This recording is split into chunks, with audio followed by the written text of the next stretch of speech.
សំណាងជាងគេបានមាសមេធ្វើប្រពន្ធបងថ្ងៃនេះរំភើបកន្លងចង់ว่าបេះដូងលូតខុសធម្មតាអូនសំណាងជាងគេព្រោះតែថ្ងៃនេះទទួលបានការស្លាសំដូចសេចក្តីប្រាថ្នាអូននឹងរៀបការជាមួយនឹងបងមនុស្សដែលអូនពេញចិត្តសូមអរគុណនិស្ស័យដែលជួយដឹកដៃឲ្យយើងជួបចិត្ត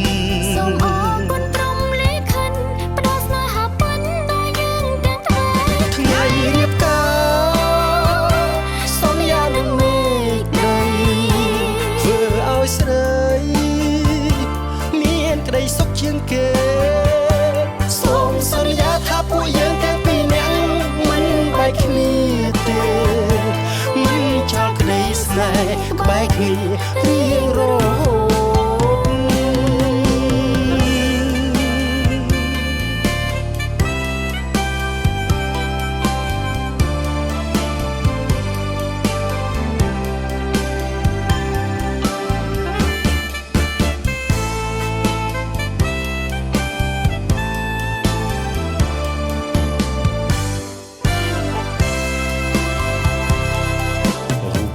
សំណាងជាងគេបានមាសមេធ្វើប្រពន្ធបងថ្ងៃនេះរំភើបកន្លងចង់ว่าបេះដូងលូតខុសធម្មតាអូនសំណាងជាងគេព្រោះតែថ្ងៃនេះទទួលបានការស្លាសំដូចសេចក្តីប្រាថ្នាអូននឹងរៀបការជាមួយនឹងបងមនុស្សដែលអូនពេញចិត្ត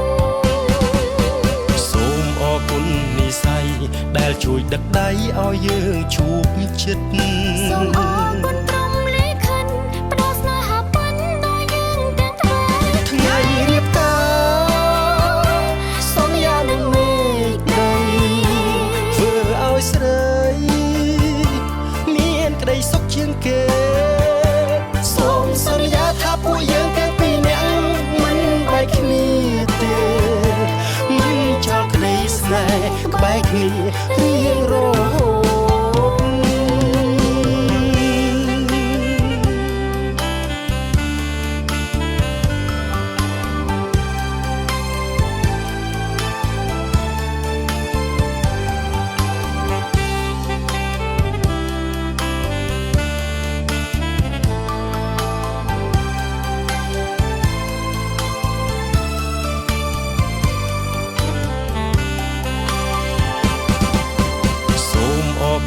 និស្ស័យដែលជួយដឹកដៃឲ្យយើងជួបចិត្តសូមអរគុណ